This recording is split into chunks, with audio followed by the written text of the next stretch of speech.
डरे फिर हरि ये तो यमराज है सन्मुख मेरे, प्राण मेरे भी अब बच सकेंगे नहीं, क्या करूं कृष्ण सोचे ये मन में भले।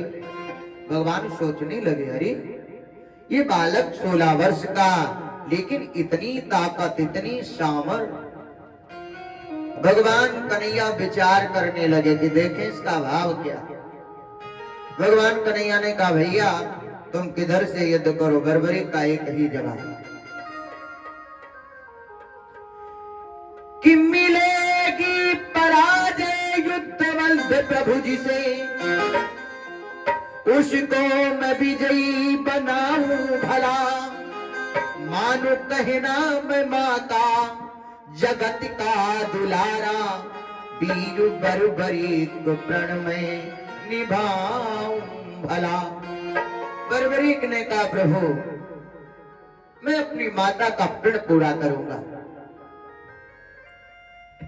जिस सेना को पराजय मिलेगी मैं उधर से युद्ध करूंगा। भगवान कन्हैया समझ गए, मैं पांडवों को विजयी करूंगा और ये कौरवों को विजयी बनाएगा। ये इसका प्रण है, जो सेना हारेगी उसको ये जिताएगा।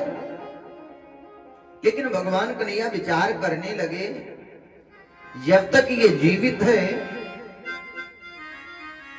तब तक हम महाभारत का युद्ध जीत नहीं सकते, इसलिए इसको मारना भी पड़ेगा।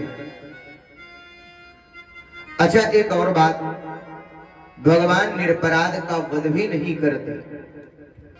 भगवान कन्हैया इसके अंदर कमी ढूंढने लगे, कमी कोई दिखाई नहीं पड़ी। जन्म जन्मांतर की कल्प कल्पांतर की कोई कमियां नहीं बर्बरी के अंदर। इस जन्म में भगवान प्रवेश करते चले आ रहे, कोई कमी नहीं। और जैसे ही भगवान और बर्बरी का संवाद हुआ तो एक कमी आई।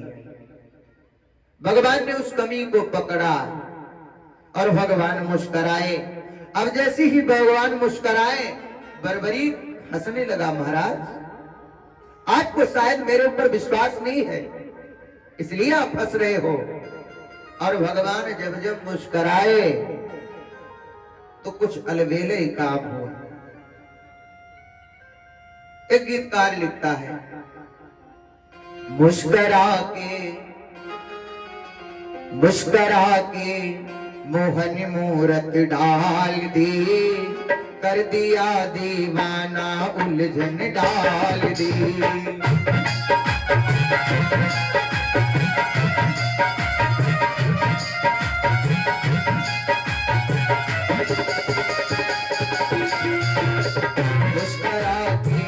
मुस्कुरा के मोहन मूरत डाल दी, कर दिया दीवाना उलझन डाल दी।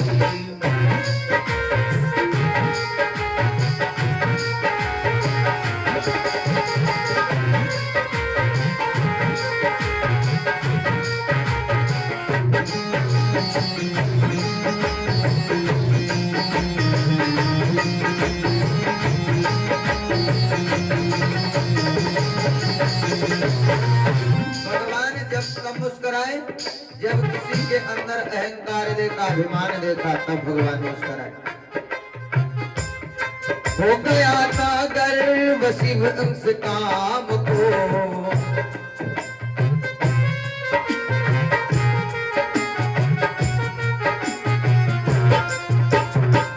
हो गया था गर्व शिव निस काम को।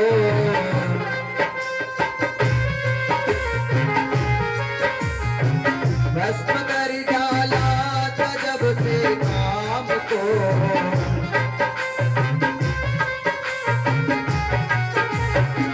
मुस्कुरा के मोहन मूरत डाल दी, कर दिया दीवाना उलझन डाल दी।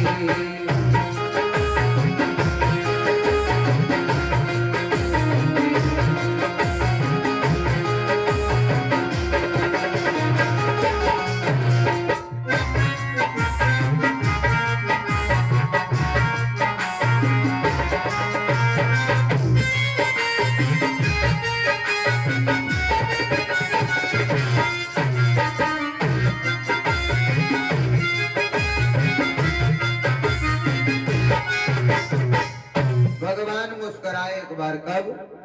जिस समय बाबा भोलेनाथ ने कामदेव का वध कर दिया।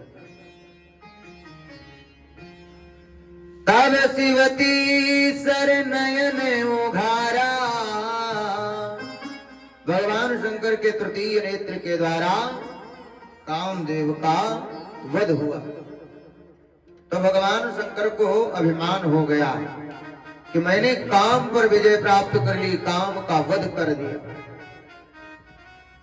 जिस समय भगवान नारायण ने मोहिनी स्वरूप धारण किया, दैत्यों को मदिरा और देवताओं को अमृत बांट दिया। दैत्य लोग भगवान की मोहिनी मूरत पर आसक्त हो गए, भगवान के स्वरूप को देखने लगे। ये चर्चा शिव जी को पता चली। शिव जी ने कहा, महाराज हमने सुना देवताओं को तुमने अमृत पिलाया और दैत्यों को सुरा पिला दी। भगवान ने कहा, हाँ, मोहिनी स्वरूप धारण किया, वो सब हमारे स्वरूप पर मोहित हो गए। शिव जी ने कहा, अगर हम होते तो हम मोहित नहीं होते। भगवान ने कहा, क्या देखना चाहोगे स्वरूप? भगवान ने अपना स्वरूप दिखा दिया। तो काम खसो तब शंकर को, भय हनुमान महाजलिसा। और जैसे स्वरूप देखा तो महाराज भगवान शंकर कामातुर हो गए, हनुमान जी का प्राकट हो गए उन्हीं के अंश से। तो भगवान किसी का अभिमान नहीं रखते। अब महाराज श्री भगवान नारायण मुस्कुराए, कृष्ण जी ऐसा नहीं देखा, मुस्कुरा रहे हो महाराज, विश्वास नहीं है। भगवान कहते हैं कि मैं तेरे वाणों पर नहीं मुस्कुरा रहा, मैं तेरे ऊपर मुस्कुरा रहा हूं। भगवान ने इसके अंदर कमी क्या देखी? एक कि करुणा निधि मन दीख विचारी, उर अंकुर गर्भ तरु भारी, बेगी सुमय डारी हो उखारी, बनो हमार सेवक हितकारी।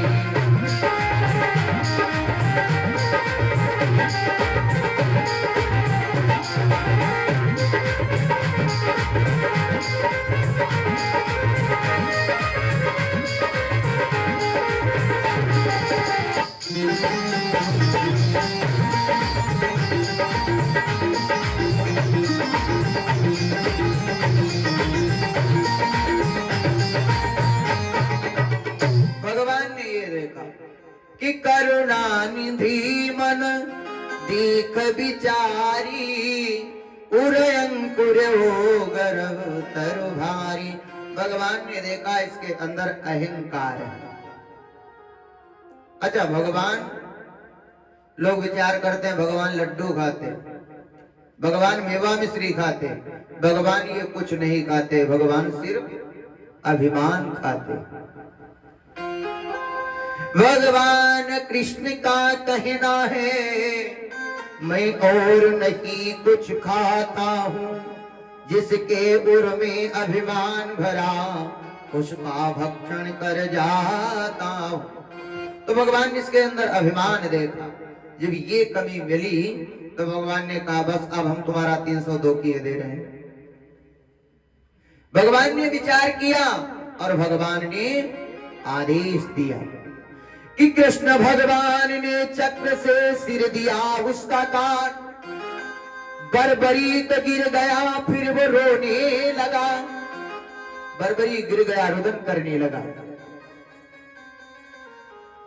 युद्ध महाभारत का देखूंगा मैं, वरदान ऐसा प्रभु से लिया। बर्बरीक का शीश कटा और भूमि पर गिर पड़ा। भगवान कन्हैया से बर्बरीक ने कहा, महाराज लोग तुझे भगवान कहते हैं, भगम भाग्यम इति वाना स भगवाना। जो सबसे भाग्यवान है वो भगवान, जो सबसे बड़ा दयावान है वो भगवान है। लेकिन कृष्ण तू दयावान नहीं है, तूने भी निरपराध का शीश काट दिया। तूने ऐसा क्यों किया? मैं तो सिर्फ महाभारत का युद्ध देखने के लिए आया था, युद्ध करने के लिए नहीं आया था। भगवान कन्हैया ने कहा, तुमने तो कहा कि जो सेना हारेगी उधर से युद्ध करेंगे। बोले महाराज, ये तो मेरी माता का वचन था। अरे मैं प्रण तो तब निभाता जब मैं जीवित रहता, आपने तो मेरा शीश काट दिया। भगवान कृष्ण और बर्बरी का ये संवाद चल रहा है, तब तक ये खबर जाकर के बर्बरी की माता, जिसका नाम मौरवी है, उसको पता चला कि चला पता मौरवी को सुत मेरा काल के गाल में है, और लेकर के चली सेना जिधर कृष्ण यदुकुल खड़े हैं। मौरवी कौन है? ये मौरवी मुरासुर की पुत्री है। जिस समय भगवान कन्हैया मुरासुर का वध करने के लिए गए और मुरासुर का वध कर दिया, भगवान का एक नाम पड़ा मुरारी। बोले मुरारी भगवान की। मुरासुर का वध कर दिया। मुरासुर के कोई पुत्र नहीं था, एक ही पुत्री थी जिसका नाम था मौरवी। महाभारत में इसका नाम एक और आया है, कामकंटका। मौरवी ने देखा कृष्ण ने मेरे पिता का वध कर दिया, अपनी सेना का संचालन करने लगी। भगवान कन्हैया इसलिए पर वार करना नहीं चाहते, पीछे हो गए। बाणों पर बाण चलाती है। बलदाऊ ने जी ने देखा, हमें लगता है कृष्ण इस मौरवी से हार जाएंगे। रथ को लेकर के आगे जैसे ही बढ़े तो मौरवी ने धनुष पर बाण चलाया और बलदाऊ जी को मूर्छित कर दिया। बलदाऊ जी को बंदी बनाने के लिए मौरवी जैसे ही आगे बढ़ी, भगवान ने सेना लगा दी। बलदाऊ मूर्छा से मुक्त हुए और लेकर के हल मूसल जैसे ही मौरवी की ओर दौड़े। आकाशवाणी हुई, आए बलभद्र, ये तेरे मारने से नहीं मरेगी। क्यों? क्योंकि वरदान मैंने इसे है दिया, सौभाग्य अटल जग में रहे। आकाशवाणी हुई, इसे मेरी इच्छा के बिना संसार में कोई नहीं मार सकता। बलदाऊ जी ने कहा, आकाशवाणी में कौन बोल रहा है? माता पार्वती ने कहा, मैं शिव अर्धांगिनी बात गणपति की हूं, शिष्या मेरी वेद पारंग है, विद्या अध्ययन कराया, शस्त्र इसको सिखाया, इसके अंग मानो मेरे अंग हैं। ये मौरवी मेरी शिष्या है, इसने मेरी उपासना की है और मैंने अखंड सौभाग्यवती होने का वरदान दिया है। जब मैं ये चाहूंगी तब ये विधवा होगी और तब इसकी मृत्यु होगी। संसार में मेरी आज्ञा के बिना इस मौरवी को कोई मार नहीं सकता। बलभद्र जी ने जैसे ही ये सुना, अस्त्र शस्त्र भूमि पर डाल दिए। अब भगवान कन्हैया विचार करने लगे, इतनी ये बालिका बलशाली है, इसको अपने पक्ष में किया जाए कैसे? तो भगवान कन्हैया ने भीम के पुत्र घटोत्कच का आवाहन किया, क्योंकि घटोत्कच भी राक्षसी पुत्र है और मौरवी भी राक्षस कन्या है, इसलिए विवाह भी समता के अनुसार होनी चाहिए। राक्षस पुत्र, राक्षस की कन्या। भगवान कन्हैया ने घटोत्कच का आवाहन किया, घटोत्कच आया और घटोत्कच का विवाह मौरवी के साथ करा दिया। मौरी और घटोत्कच का जब विवाह हुआ तो इससे एक पुत्र पैदा हुआ जिसका नाम है ये वरवरी। इसका जब जन्म हुआ तो सिंह की जैसे इसके मुख से आवाज निकली, इसलिए इसका नाम पड़ा वरवरी। वरवरी की शिक्षा दीक्षा इस पुतीक ऋषि जी के यहां हुई।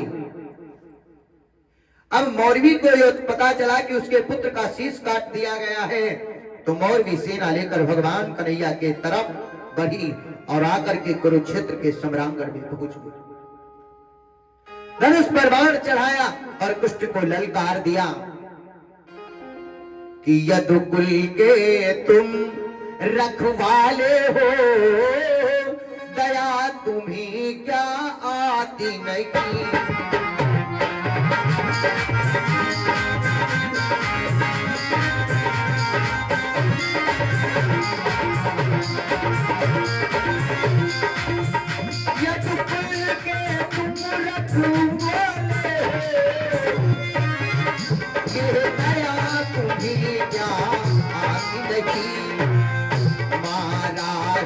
मेरे नित सुत को मारा है मेरे नित सुत को ये पासा तुमको नहीं।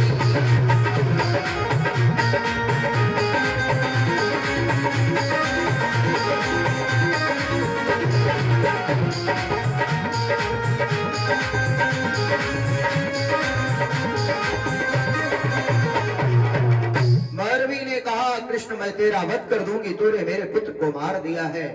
लेकर के धनुष पर बाण चढ़ाकर जैसे ही छोड़ना चाहिए तो आवाज आई, सनातन की परंपरा को पुत्रियों मिटाओ ना, मामा है ये तेरा जगत का रखवाला, सर पर इसके अपने सर को जलाओ ना। सर माने बाण और सर माने सर। ये कौन बोला? ये महाराज भीम जी बोले। भीम जी कहते ये तो तेरा मामा लगता है, क्योंकि सुभद्रा भगवान कृष्ण की बहन अर्जुन जी को ब्याही है और अर्जुन के भीम जी भैया हैं। इसलिए महाराज श्री भीम जी कहते हैं, अरे इसके ऊपर तू पुत्री बाण चलाने जा रही, ये तेरा मामा लगता है, इसने कोई गलत काम नहीं किया। बर्बरीक का वध हुआ देख करके मौरवी ने कहा इसने मेरे पुत्र को मार दिया। आप कहते हो कि इसने किसी का वध नहीं किया?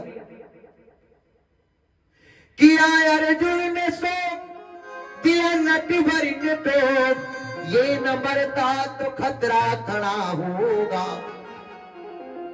भगवान कन्हैया ने देखा सामने मौरवी मुझे मारना चाहते, पीछे अर्जुन रुदन कर रहे हैं। जब अर्जुन को पता चला कि ये मेरा पौत्र है, भीम को पता चला ये मेरा पौत्र है, रुदन करने लगे। तो भगवान कन्हैया समझाते हैं कि यदि इसकी मृत्यु ना होती तो संसार में तुम लोग महाभारत का युद्ध नहीं जीत पाओगे, सदैव इधर यत्र तत्र भ्रमण करते रहोगे, इसलिए इसका मरना जरूरी है। मौरवी को समझाया। कृष्ण जी ने भीम और अर्जुन को समझाया। बर्बरीक ने कहा महाराज मैं महाभारत का युद्ध देखना चाहता हूं, ये वरदान दीजिए। भगवान कन्हैया ने कहा ठीक है, तो महाभारत का युद्ध देखेगा और महाभारत का निर्णायक भी तो बनेगा। जो 3 बाण थे, तीनों बाणों की तिगोड़िया बनाई, उस पर शीश रख दिया और वहीं से वटवृक्ष के नीचे से बर्बरीक महाभारत का पूरा युद्ध देखता है। किया अर्जुन ने सो दिया नटवर ने डोब, ये न मरता तो खतरा खड़ा होगा। सुमन महाभारत का ये है प्रसंग, पुराणों में तुमने सुना होगा।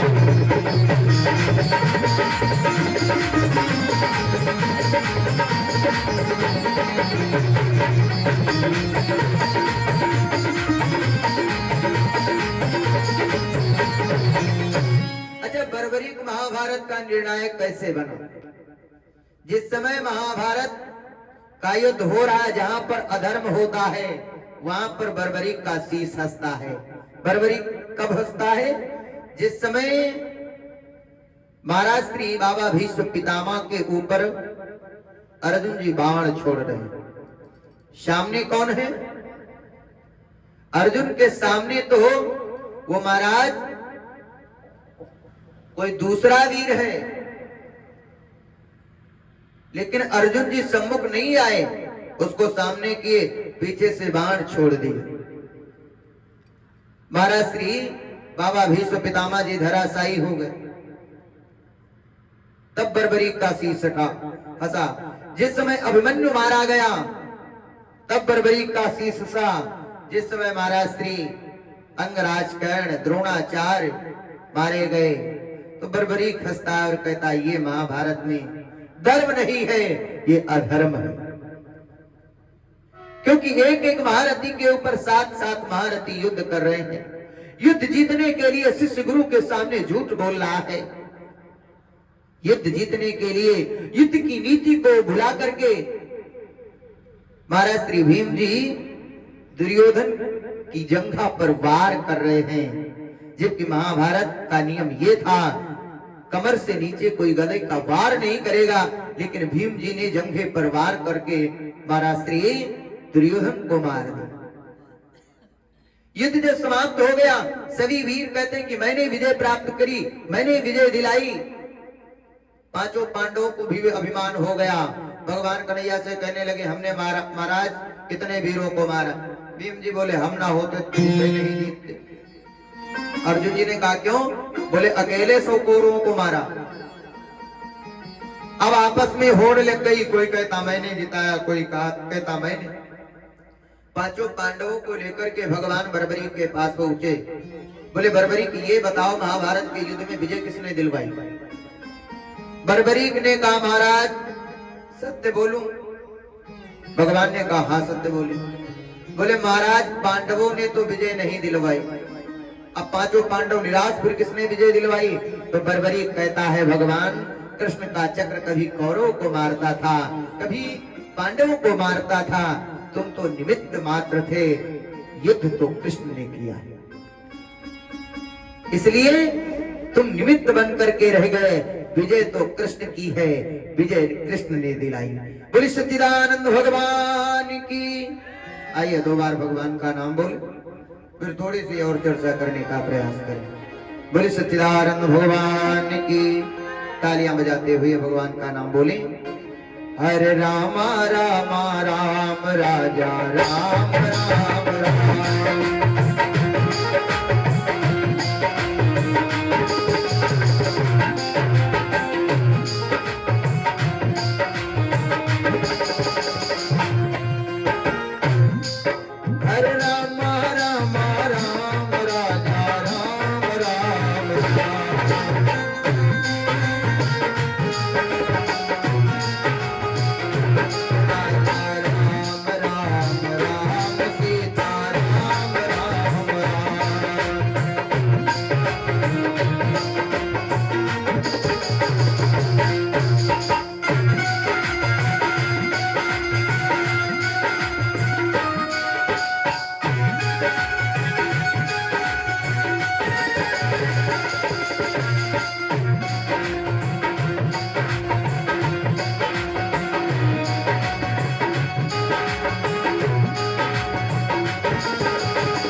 बोले सच्चिदानंद भगवान की।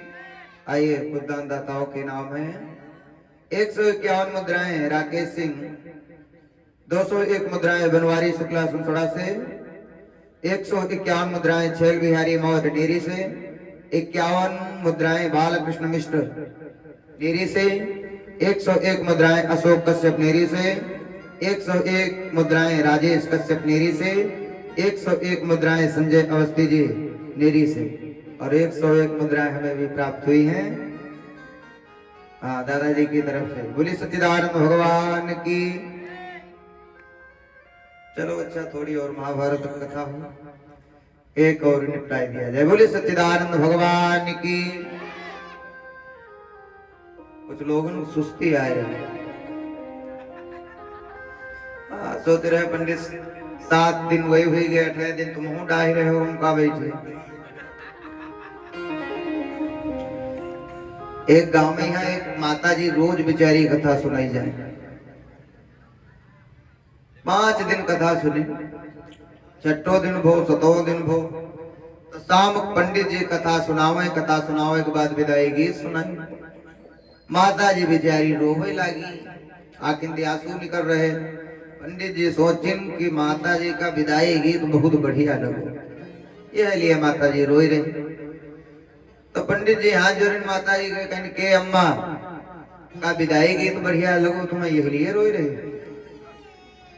कपड़े हलाई न मनाए, कहीं कथा बढ़िया लगी है लिए रोई रहे, कहीं नाए, कहीं फिर काहे रोई रहे, कहीं भैया रोहित का एक हमारे घर में पड़वा रहा है, जैसे तुम 7 दिन चिल्लाने ऐसे भाव चिल्लानो 28 दिन हमारो पड़वा मरी गो। तब पंडित जी के समझ में आया माता जी हमारे लिए रो रही, हमारी कथक लिए नहीं रो रही। पूरी सदगुरुदेव भगवान की।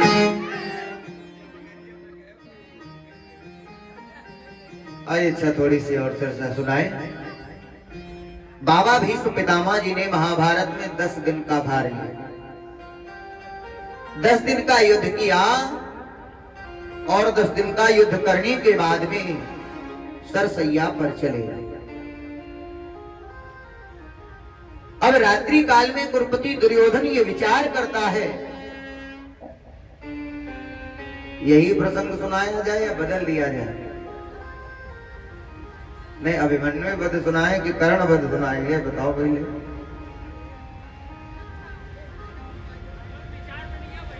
चलो जो था तो बात सही। कुरुपति दुर्योधन रात्रि काल में आकर के अपने शिविरों में पहुंचा। शिविरों में पहुंच करके कुरुपति दुर्योधन इधर उधर भ्रमण कर रहा है, मन में विचार आ रहे हैं कि रचाया रचाया युद्ध भला पांडु को मिटाने को। मैंने पांडवों को मिटाने के लिए महाभारत का युद्ध किया। रचाया युद्ध भला पांडवों को मिटाने को, हस्ती मिटती सी मेरी नजर आती है। जो पेड़ हमने लगाया पहले वो टहनी मुरझाई सी नजर आती है। अब मुझे लगता है बाबा भीष्म पितामह के जाने के बाद में मुझे महाभारत के युद्ध में पराजय देखनी पड़ेगी। जाकर के कुरुपति दुर्योधन सरसैया पर पहुंच गया। महाराज श्री विनीत जी कहते हैं कि कुरुपति सैया पर पड़ा पड़ा बाबा बाबा चिल्लाता था।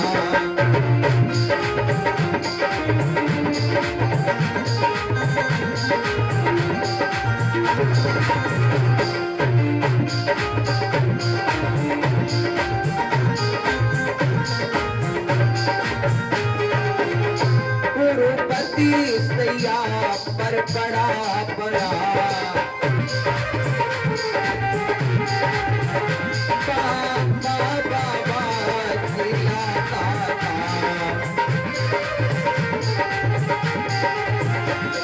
शासन हवा कर रहा था, बलवीर करण समझाता था।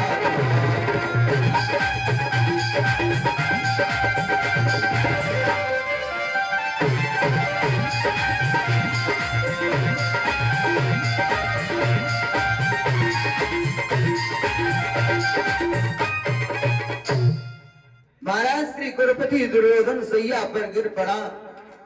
बाबा पितामह छोड़ करके चले गए। अब मैं बिना बाबा पितामह भीष्म के युद्ध कैसे जीतूंगा। जो आस दिखाई देती थी वो आस गंवाई है मैंने। अपनों से नेह लगाया था वो प्रेम बुझाया है मैंने। जो प्रेम का वैभव दीपक मैंने जलाया युद्ध जीतने के लिए वो आज बुझता सा नजर आता है। कुरुपति दुर्योधन के शरीर से श्रम बिंदु नीचे टपकने लगे, पसीना निकलने लगा। कुरुपति दुर्योधन का लघु भ्राता है दुशासन की ये दशा जब देखी तो दौड़ पड़ा, हाथ में पंखा लिया, झलने लगा। पंखा झलते झलते कुछ मूर्छा सी आई, लेकिन पूरा याद आ गया युद्ध चलता मेरा पांडवों से भला, नींद कैसे ये मुझको है आई भला।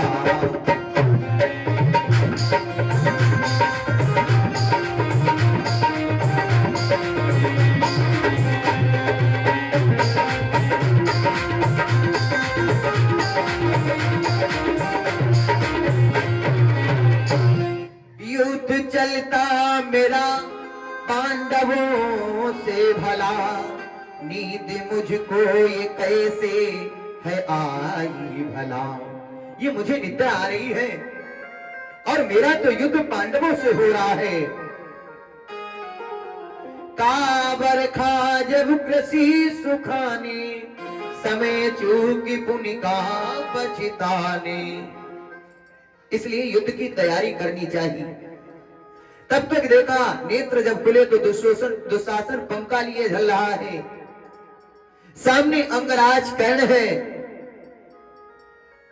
वहीं पर उसका परम मित्र गुरु द्रोणाचार्य का पुत्र भी खड़ा हुआ। अंगराज कर्ण ने अपने मित्र को दुखी देखा। बोले भैया, आप दुखी सी नजर आते हो, कारण क्या है? मुख पर ये उदासी छाई क्यों, ए प्रिवर मुझे बताओ तो, किसने दुख की नस दबाई, कारण मुझको बतलाओ तो। किसने तुम्हें दुख दे दिया? अरे मैं तो तेरा परम मित्र हूं। ये आपत्ति का समय है, आपत्ति में मित्र की परीक्षा और मित्र का व्यवहार और मित्र का आचरण परखना चाहिए। आपत्ति काल परखिए जारी, धीरज धर्म मित्र यरो नारी। आपत्ति में 4 लोगों की परीक्षा होती है, इनको परखना चाहिए। बोले भैया बात ये है, बाबा भीष्म पितामह सरसैया पर चले गए, अब मैं किसके सारे महाभारत का युद्ध जीतूंगा। अंगराज करने का बस ये बात, तो सुनो कि तो ताज मुझे सेनापति का, कह दो तो पूरा कर दो, भीमार्जुन का चूड़ा करके पांडव दल को पूरा कर दो।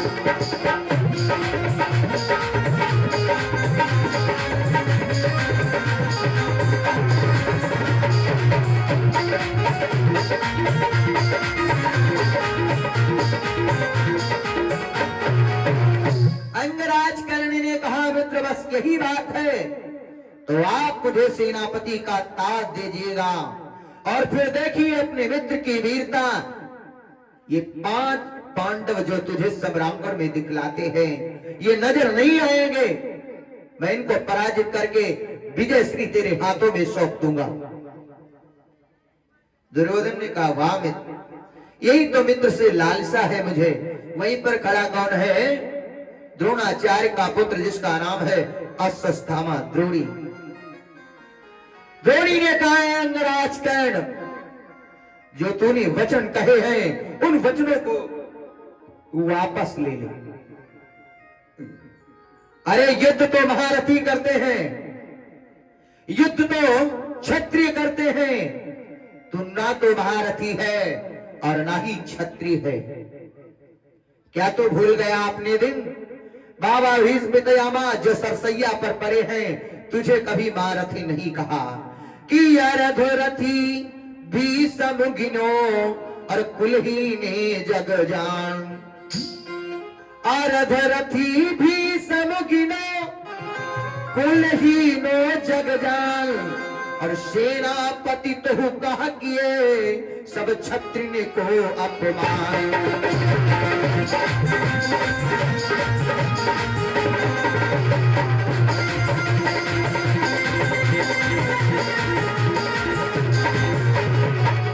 द्रोणी ने कहा, बाबा भीष्म पितामह ने तुम्हें कभी भी महारथी नहीं कहा, सदैव अर्धरथी कहा है। इसलिए तो सेनापति बनने के लायक नहीं है और तू अपनी जात भूल गया। तू तो एक सूत पुत्र है और सूत पुत्र कभी सेनापति क्षत्रियों के मध्य में नहीं बन सकता। जैसे सूत पुत्र की बात सुनी तो अंगराज कर्ण ने तलवार खींच ली कि विप्रद्रोह अब करूंगा, सुनिए कुरुवरनाथ, आज मरेगा विप्र ये एक सूत के हाथ।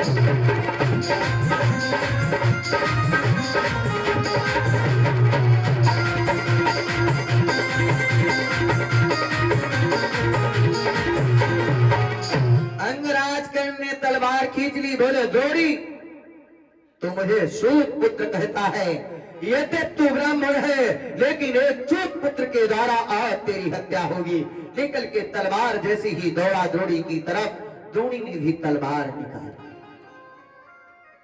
दोनों आपस में टकराते कि इससे पहले ही महाराज श्री द्रौपदी दुर्योधन बीच में आ गया। भैया आपस में नहीं लड़ना है, अरे आपस में लड़ करके तो हम मर जाएंगे, तो विजय कैसे मिलेगी? मुझे विजय पांडवों पर चाहिए। आपस की लड़ाई को बंद करिएगा। द्रोणी ने कहा लड़ाई ये तब बंद होगी जब इसको सेनापति न बनाया जाए। द्रौपदी दुर्योधन ने कहा ठीक है मैं सेनापति नहीं बनाऊंगा, लेकिन आप बताइएगा मैं सेनापति किसको बनाऊं? तो महाराज श्री द्रोणी ने अपना मंतव्य दिया कि जब तक जीवित है पिता मरे, सेनापति का वो ताज उन्हें। जब तक मेरे पिता श्री द्रोणाचार्य हैं, उनके सिवा सेनापति कौन बनेगा?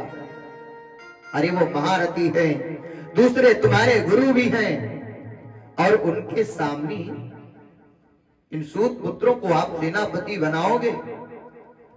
यदि ये सेनापति बनेगा तो मैं युद्ध नहीं करूंगा, मैं वापस चला जाऊंगा अपने पिता को लेकर के।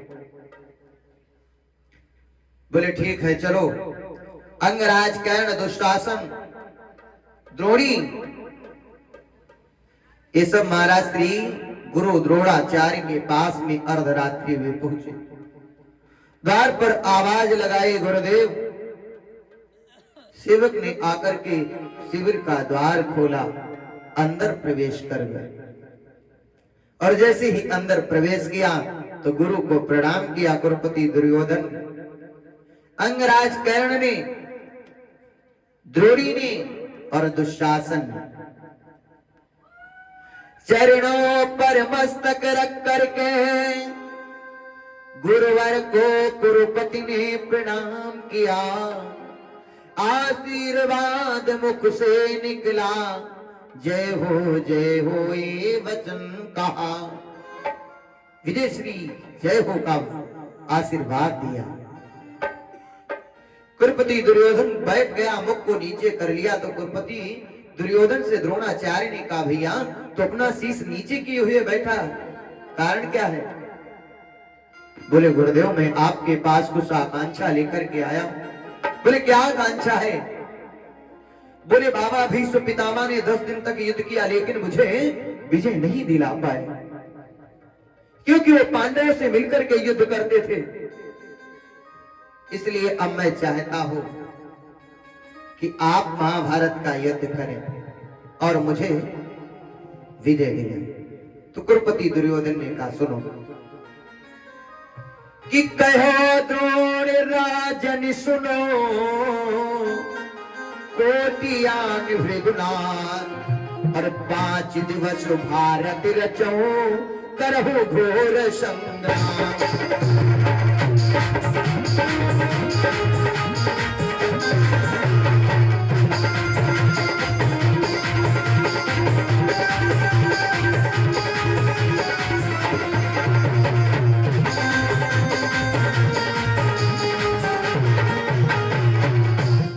द्रोणाचार्य ने कहा अब तो मुझे महाभारत के युद्ध में सेनापति बनाना चाहता है, तो ठीक है मैं सेनापति बनूंगा, लेकिन 5 दिन का भार लूंगा। कुरुपति दुर्योधन ने कहा मुझे आप भार तो लेंगे लेकिन पांडवों पर विजय चाहिए। बोले पांडवों पर विजय मिलेगी, लेकिन किंतु परंतु फिर भी यदि किसी वाक्य में लग जाए तो मामला बेकार। दुर्योधन ने कहा क्यों? बोले एक समस्या है। बोले कैसे? बोले उस समस्या को दूर कर दीजिएगा, महाभारत का युद्ध में चुटकी बजाते जीत लो। कुरुपति दुर्योधन ने कहा कैसे? बोले एक काम करिए। बोले क्या? बोले जो पारथ ही पृथक कर पावो,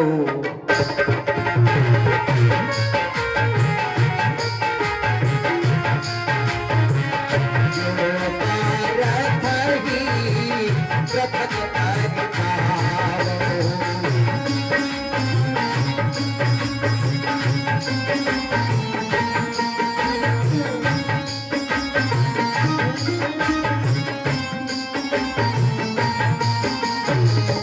जो पारथ ही प्रकट कर पावो, बाधी युधिष्ठिर सकुल आनो।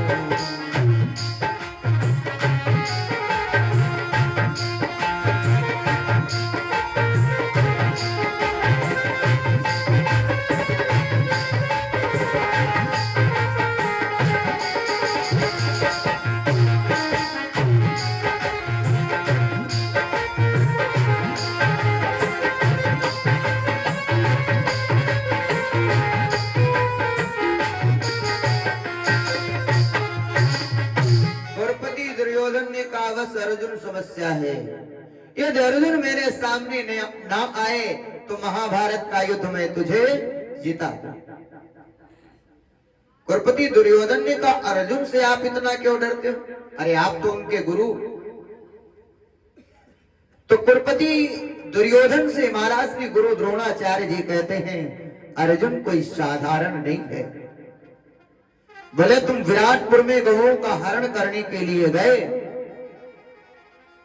बृहन्नला के स्वरूप में अर्जुन आया, तुम उसको पहचान नहीं पाए, तुम्हारी दशा क्या हुई? बोले पूरे विराट रण किए हूं भयंकर,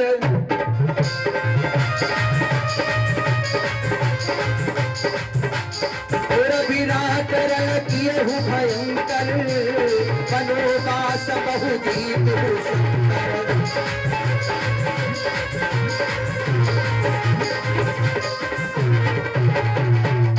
बोले विराटपुर में भयंकर युद्ध किया, अर्जुन ने तुमको पराजित किया। पूरे विराट किए भयंकर, और जिस समय वनवास हुआ तो वनवास महु जीत हूं शंकर। ये अर्जुन है। और जानते हो बोले सर पर सर से तू बांध के जिम जीत लियो हनुमान, तो सुरपुर नरपुर नागपुर नहीं पारत ही सवाल।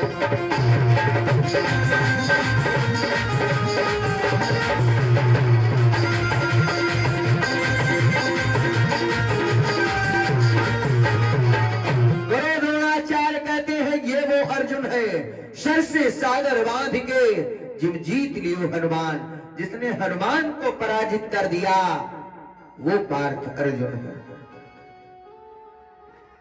द्रौपदी दुर्योधन ने कहा हनुमान को कब पराजित किया? तो ये कथा महाराज श्री गुरु द्रोणाचार्य जी द्रौपदी दुर्योधन को श्रवणपान कराते हैं कि एक बार महाराज श्री अर्जुन जी और हनुमान जी का मिलन समुद्र के तट पर हुआ। एक राम भक्त है और दूसरा कृष्ण भक्त है। जब भक्त दो आपस में मिलते हैं तो भक्ति की बातें होती हैं, दो ज्ञानी मिलते हैं तो ज्ञान की बातें होती हैं। ज्ञानी से ज्ञानी मिले होए ज्ञान की बात, मूर्ख से मूर्ख मिले, आगे आप लोग जानते हैं। तो भक्त की बात होने लगी। अर्जुन जी कहने लगे मेरे कृष्ण, छोटी सी अवस्था में कंस का वध किया, पूतना को मारा, अगासुर, बकासुर, नरकासुर, व्योमासुर आदि को मार दिया, और 11 वर्ष 56 दिन की अवस्था में द्वारिकाधीश बने।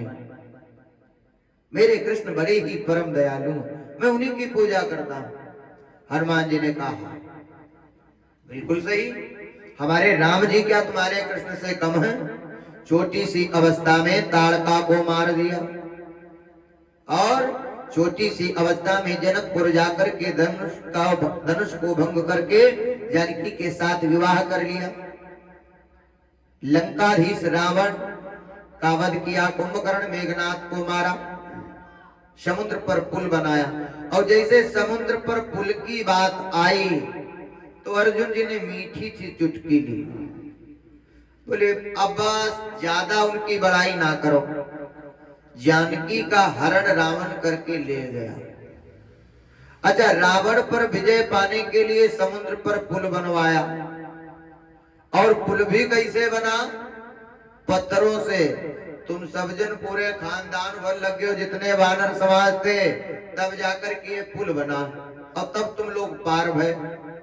अगर हमारे कृष्ण को कहीं आवश्यकता बन जाए पुल बनाने की, तो एक ही बाण छोड़े उससे इधर से उधर समुद्र के पुल बन जाए। हनुमान जी ने कहा हाँ, फिर हमारे जैसे वानर पार भी होंगे, ये तो बीच में टूट जाएगा। अर्जुन जी ने कहा नहीं, टूटेगा नहीं। अब देखिए बात बढ़ने लगी। अर्जुन जी ने कहा टूटेगा नहीं, ऐसा मैं बाणों का पुल बनाऊंगा। हनुमान जी ने कहा टूट जाएगा। दोनों की शर्त हो गई। हनुमान जी ने कहा अच्छा सुनो, अब तुम पुल बनाओ। अगर पुल तुम्हारा बन गया और हम चढ़े, टूट गया, तो तुम्हारे कृष्ण में कोई शक्ति नहीं। और अगर पुल नहीं टूटा तो तुम्हारे कृष्ण बड़े शक्तिशाली। अर्जुन ने कहा हमारी बात सुनो, अगर पुल ना टूटा तो तुम्हारे राम कमजोर, हमारे कृष्ण जी जोरदार। हनुमान जी ने कहा ठीक है, चलो शक्ति परीक्षण हो जाए, किसमें कितनी ताकत है। अच्छा, कुछ लोग ऐसा करते भी कि कौन भगवान जोरदार, कौन भगवान कमजोर। सबसे बड़ी विडंबना तो हमारे आपके समाज में, पहले जैसे कोई कामना जब पूरी ना हो तो 16 सोमवार व्रत हुए, उसमें भी कामना नहीं पूरी हुई, तो शुक्रवार व्रत रखा गया, वो भी कामना नहीं पूरी हुई, तो हनुमान जी की शरण में। हनुमान जी के मंगल व्रत जब वो भी नहीं कुछ हुआ तो नैमिषारण्य जाने लगे, वहां से कुछ फायदा नहीं ज्यादा दिखा तो साईं बाबा की शरण में चले गए। अच्छा बताओ, जो देवता फल नहीं दे पाते हैं वो क्या प्रेत फल दे देंगे? बिल्कुल नहीं। इसीलिए आस्था और विश्वास अपने भगवान के और अपने धर्म के प्रति रखना चाहिए। भगवान गीता में स्वयं कहते हैं अन्य धर्मान परित्यज्य मामेकं शरणं व्रज। अन्य धर्मों का परित्याग कर तू सिर्फ मेरी शरण में आ जा।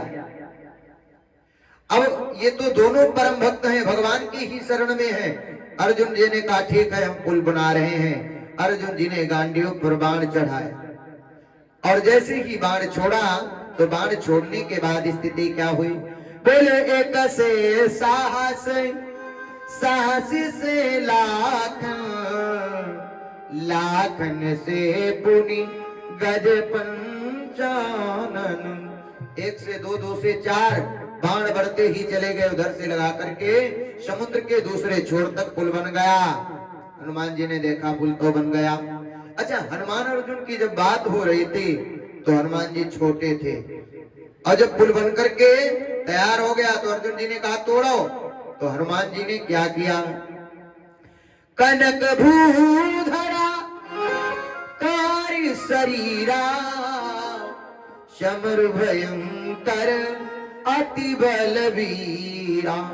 भयानक स्वरूप में अब जितने भी पत्थर पर्वत पड़ोस थे, हनुमान जी का एक एक बाल समझो फांदी कसई वाला रस्सा लपेट लिया, और जैसे ही लपेटा हनुमान जी आगे बढ़े, जैसे पुल पर पैर रखा तो पुल से आवाज आई चल। दूसरा रखा, पुल हिला। तीसरा रखा, पुल चरचराया।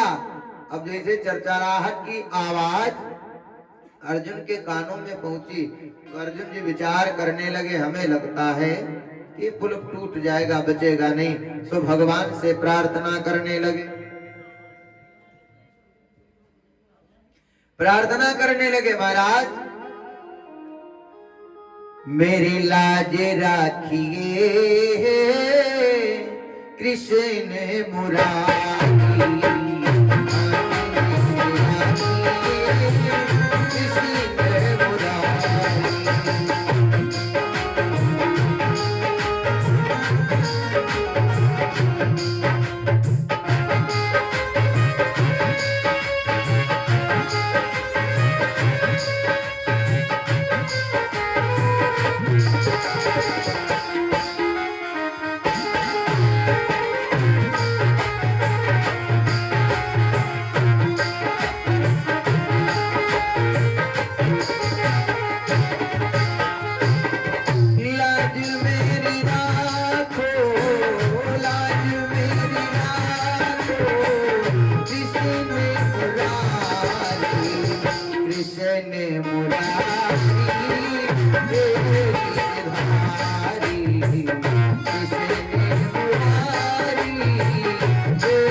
जैसी ही प्रार्थना की कि भगवान यदि ये पुल टूट गया तो लाज मेरी नहीं, लाज आपकी जाएगी। भगवान के ऊपर मानो अपने प्राण अर्जुन जी ने न्यौछावर कर रहे और इधर हनुमान जी चढ़ते चढ़ते पुल के बीचों बीच पूछे, पूरा जोर लगा दिया, पुल नहीं टूटा। अब हनुमान जी ने देखा जब पुल नहीं टूट रहा है तो पुल के किनारे पर हनुमान जी गए और नीचे जैसे ही देखा तो रुधिर प्रवाह होता, देखो हनुमंत लाल, कारण कहाँ रक्त वारी को मशान है। ये रक्त की धारा कहां से आ गई? ये जल तो सफेद था लेकिन लाल कैसे हो गया? हनुमंत लाल जी महाराज ऊपर से कूद करके नीचे आए तो क्या देखते हैं, कच्छप को रूप धारो, राम राज कांधे वारो, और ताही पर हनुमान को भार्यो संभार्यो है। अब हनुमंत लाल जी ने देखा राम रूप में भगवान है और कच्छप का स्वरूप बनाए हुए कंधे पर अपने पुल को रोके हुए हैं, चरणों पर गिर पड़े, महाराज क्षमा करिएगा, बाहर लेकर के आए। अब हनुमान को राम रूप में दिख रहे और अर्जुन को कृष्ण रूप में भगवान दिख रहे हैं, क्योंकि एको ब्रह्म द्वितीयो नास्ति। महाराज हनुमान ने प्रश्न कर दिया, महाराज ये रक्त की धारा कैसे बही? भगवान कहने लगे, हनुमान ये कृष्ण भी मेरा भक्त है, आप भी मेरे भक्त हैं। अरे अर्जुन भी मेरा भक्त है और तुम भी मेरे भक्त हो। अर्जुन के अंदर इतनी सामर्थ्य नहीं है जो तेरे बल के भार को सहन कर सके। ये पुल तो टूट जाता, इतनी ताकत अर्जुन के बाणों में नहीं है। बोले फिर महाराज आपने क्यों रोका? हम तो पराजित हो गए अर्जुन से। बोले पराजित नहीं हुए और ना ही अर्जुन जीता। यदि ये पुल टूट जाता तो अर्जुन का विश्वास मुझसे उठ जाता, और आप तो ज्ञानी नामाग्र गण्यम हैं, ज्ञानी हैं, और ज्ञानी को हानि और लाभ, जीत और पराजय से क्या मतलब है? आप ना अर्जुन से हारे हैं और न अर्जुन आपसे जीता है, आप दोनों मेरे भक्त हैं। हनुमान जी को भगवान ने समझाया तो हनुमान जी ने कहा, अर्जुन तू वास्तव में भगवान का सच्चा सेवक है, मुझसे कुछ वरदान मांग ले। तो हनुमान जी से अर्जुन जी ने मांगा कि भगवान कृष्ण के चरणों में प्रेम बना रहे। कृष्ण जी ने कहा, एक और वरदान मांग लो अर्जुन। अर्जुन ने कहा, बस नहीं इतना, अब कछुनाथ न चाहिए मोरे, दीन दयाल अनुग्रह तोरे। अरे आपकी कृपा रहे और क्या चाहिए?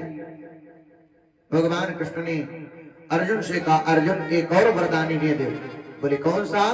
बोले जब महाभारत का युद्ध हो तो रथ की पताका पर तुम्हारा वास हो। हनुमान जी ने ये स्वीकार किया। इसलिए महाराज श्री गुरु द्रोणाचार्य जी कहते हैं कि सर पर सागर बांध के जिम जीत लियो हनुमान, सुरपुर नरपुर नागपुर नहीं पारत ही समान। तो अर्जुन के समान दूसरा कोई संसार में वीर नहीं है। इसलिए अर्जुन को यदि सम्रांगण से आप बाहर कर दो तो मैं युद्ध जिता सकता हूं। द्रौपदी दुर्योधन ने विचार किया कैसे बाहर किया जाए। तो अर्जुन का एक शत्रु है जिसका नाम है सुशर्मा। सुशर्मा को आमंत्रित किया, बोले तुम अर्जुन के साथ में कल युद्ध करोगे और जितना हो सके अर्जुन को रण क्षेत्र से दूर लेकर के जाना। दूसरे दिन का युद्ध जब प्रारंभ हुआ तो महाराज श्री गुरु द्रोणाचार्य रथ पर आरूढ़ हुए और युद्ध करने लगे। इधर सुशर्मा अर्जुन से युद्ध करने लगा। दोनों का भयानक युद्ध चल रहा है। महाराज श्री अर्जुन जी जब सुशर्मा पर बाण छोड़ते हैं तो अर्जुन के बाणों को बचाता है और सारथी से कहता है रथ को आगे बढ़ा। कई बार जब कहा तो सारथी ने कहा महाराज फिर युद्ध क्यों कर रहे हो, इतना ही डरते हो। बोले अर्जुन से युद्ध नहीं करना है, अर्जुन को युद्ध क्षेत्र से बाहर लेकर के जाना। सुशर्मा अर्जुन को युद्ध क्षेत्र से बाहर लेकर के चला गया। अब आज प्रथम दिवस इनके सामने महाराज श्री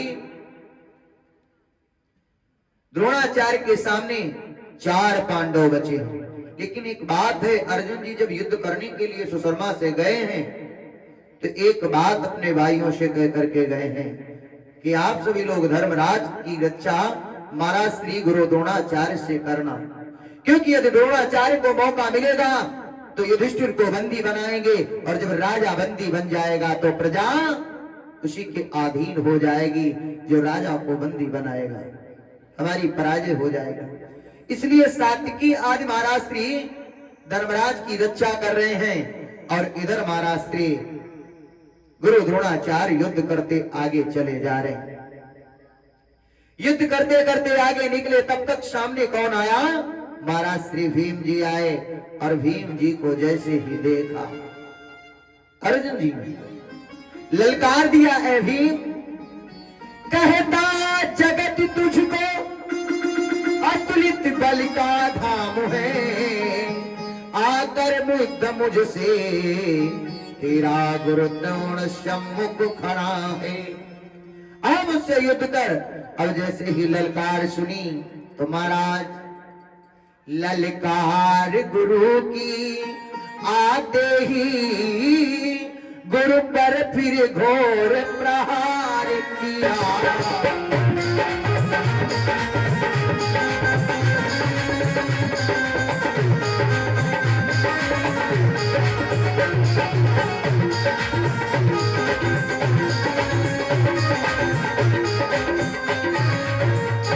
ललकार गुरु की सुनते ही गुरु पर फिर घोर प्रहार किया, पर आज तलक ना पहुंची वहां उल्टा फिर गुरु का वार हुआ।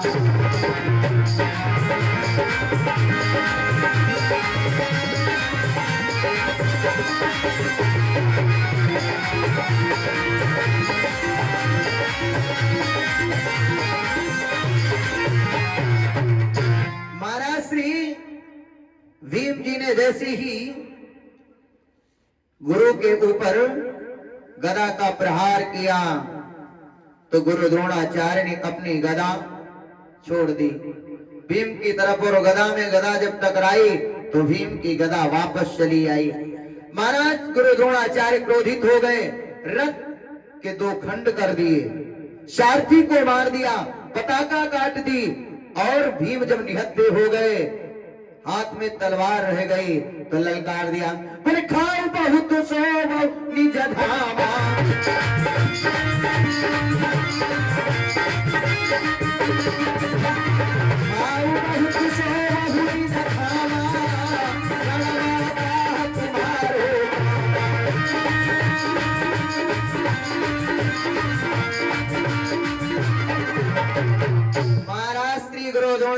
ने कहा जाओ भीम, अरे तुम तो अधिक खाने वाले, खाओ और सो जाओ, जाकर के युद्ध ना करो।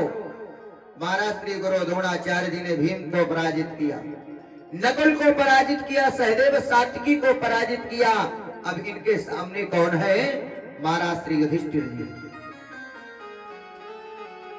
गुरु द्रोणाचार्य ने देखा हमारे सामने धर्मराज है। धर्मराज ने थोड़ी देर 2-4 बाण चलाए, लेकिन गुरु के सामने क्या करते।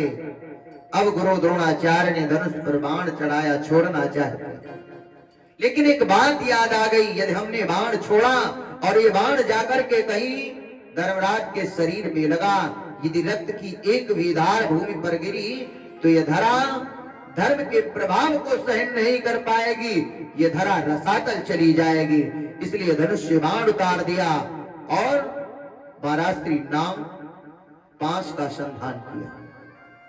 जैसे ही नाम पास का संधान किया, युधिष्ठिर समझ गए, विचार किया गुरु के सामने से भागने में कायरता नहीं, भागना चाहा, लेकिन दौड़ा करके महाराज श्री द्रोणाचार्य जी ने नाग पास में बांध लिया। और जैसे ही बांधा तो भगवान कन्हैया ये सब देख रहे हैं। अर्जुन से कहा, अर्जुन, भगवान ने, अर्जुन जी ने कहा क्या? बोले अब तुम महाभारत का युद्ध हार गए। बोले कैसे? बोले बंदी किया गुरुवर ने, ब्रात को तुम्हारे है, नाग पास में वो बंध गया, युद्ध मैदान धारे है। युद्ध मैदान में खड़े हैं, बन चुके हैं। अर्जुन जी ने कहा अच्छा ये बात। तो अर्जुन जी ने क्या किया? आदेश कृष्ण का पाते ही गरुड़ा अस्त्र संधान किया।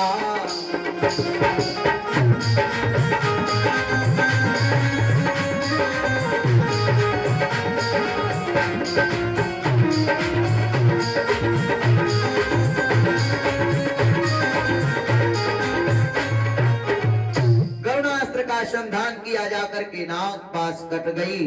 तब तक सायंकाल हो गया, युद्ध विराम हो गया। बोली सच्चिदानंद भगवान की। अब सायंकाल है भैया, युद्ध विराम। अब जब भगवान की कृपा होगी तब फिर युद्ध होगा। आइए 2 बार भगवान का नाम लीजिए, आरती प्रसाद, तत्पश्चात आप सभी लोग प्रस्थान करें। बोले सच्चिदानंद भगवान की। भगवान की जो इच्छा होती है वही होता है। कहा है किसी कवि ने कि लोग मिलते हैं, बीत मिलते हैं, जिंदगी भी हसीन मिलती है। लोग मिलते हैं, बीन मिलती है, जिंदगी भी हसीन मिलती है। बाद मरने की हमने देखा है, सिर्फ 2 गज जमीन मिलती है। इसीलिए कहना है किसी से उनकी मंजिल का, किसी से उनकी मंजिल का पता पाया नहीं जाता। किसी से उनकी मंजिल का पता पाया नहीं जाता।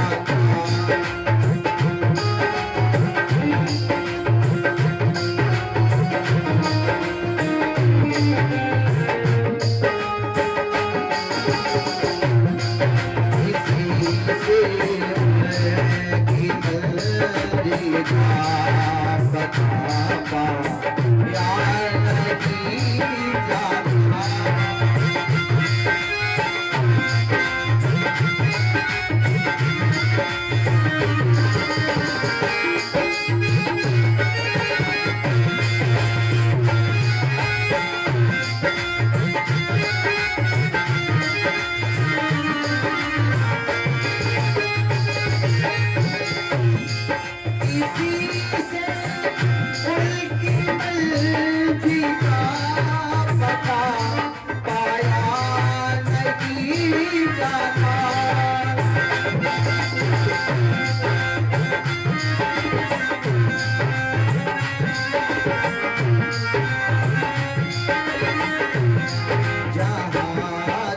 है, जहाँ तू है, फरिश्तों का वहाँ साया नहीं जाता, जहाँ तू है।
भक्त भगवान से कहता महाराज